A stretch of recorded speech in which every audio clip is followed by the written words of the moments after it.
got and start throwing it down. So, I mean, we're all vulnerable, you know. If we think that things can't happen to us, I would beg to differ, you know, to disagree with that. But we're human beings.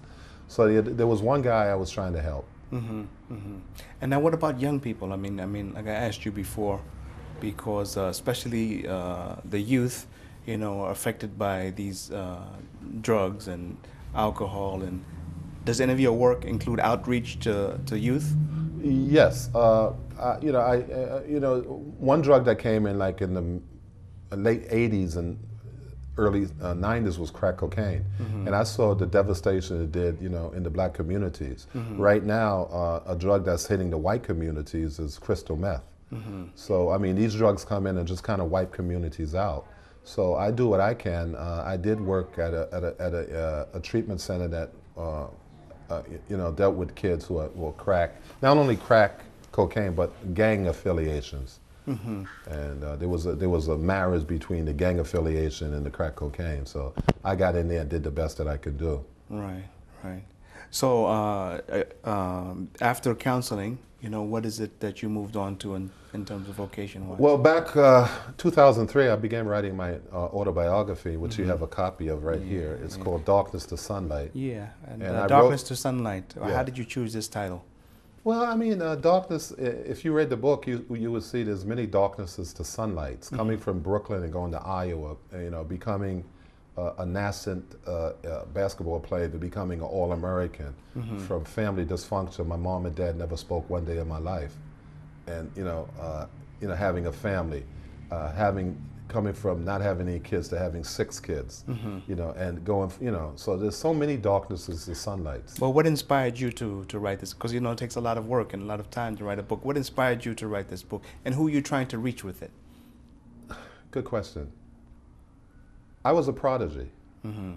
Basketball came very easy to me. It was probably, you know, matter of fact, it was easier in the pros than it was in college. Because in college, they used to put a lot of defenses on me. So when I got to the pros, it was easier. But to get back to the question, so I was a prodigy. So the reason I think I wrote the book was to inspire people, to give hope, to give, you know, an idea that a kid coming from Brooklyn, he could become an NBA basketball player. So everybody, you know, we have hope. Whatever your dreams might be, you can attain them if you had hope.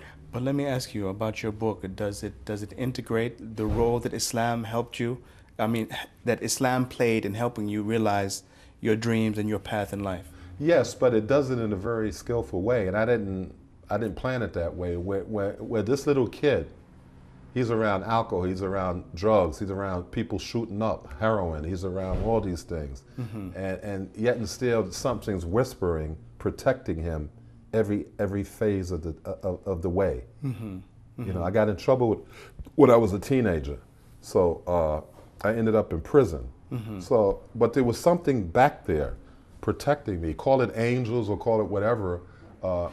And what I like about the book is, and I don't know, I didn't plan it that way, it just ended up that way. The book starts out with a picture of me as a kid, 8 or 9 years old, and you like that kid, even though that kid's doing bad things. And then when it gets to the end of the book, you still like that. You like the guy. You like the man he became. You like the man that became. And I didn't plan it like that. I was just inspired to write it like that. So I'm seeing that the book was an inspired book, and it wasn't so much me. And what is some of the feedback you get from the readers about your book? People love it. Amazon picked it as being a success. The kids love it because it gives them motivation. And when I speak to normally the kids, you know, young kids as well as teenagers, I tell them don't put all your eggs in one basket by saying I'm going to become an NBA basketball player without having some type of skill. So a lot of kids out here today, everybody wants to be an NBA basketball player, and they're all going to be NBA basketball players, but there's only 350 basketball players or something like that, 25 teams or something, 12 people on a team, out of 300 million Americans.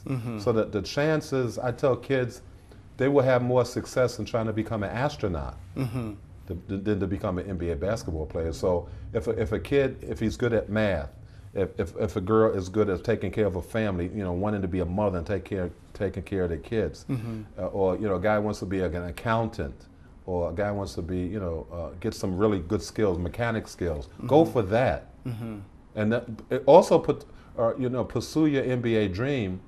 But if it doesn't work, then you're a doctor, or you're a lawyer, or you're a mom taking care of your kids and, you know, helping your husband and these type of things.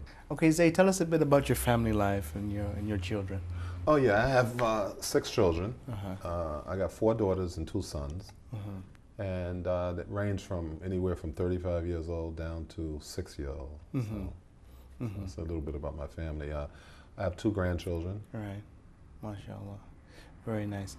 And you know, as we're talking, this program is called The World of Islam, and we're traveling the world to meet the Muslims, as Islam is the fastest growing religion in the world. So you, as being an American Muslim and one of our elder brothers, tell us what you see as the outlook for the growth of Islam in America. Well, it's really exciting, I feel. I'm just, you know, sometimes I can't get up early enough in the day to go out, because it's exciting times we live in. And you know, my advice to all of us is, you know, try to be an example.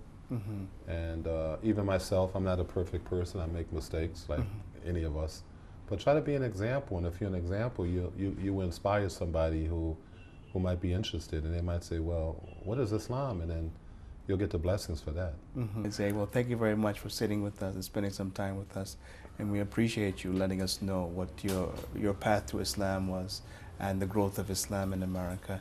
And inshallah, we hope that the people will go out and read your book, Darkness to Sunlight, and it's a very insightful, it's one of many stories of people's lives who have been transformed and stabilized through Islam. So again, thank you very much for spending some time with us. Thank you, brother. Inshallah, Allah, He reward your efforts. Okay, thank you so much. I hope we've been able to separate the fact from the fiction, the truth from the falsehood, and the myth from the reality, and leave you with a positive understanding of Islam and Muslims. And I invite you to join us as we continue to keep it real, traveling the world of Islam, telling the stories which need to be told. And I leave you all with this very important advice: don't judge Islam by the people, but judge the people by Islam. Assalamu alaikum wa rahmatullahi wa barakatuh. لا إله إلا الله محمد رسول الله لا إله إلا الله محمد رسول الله لا إله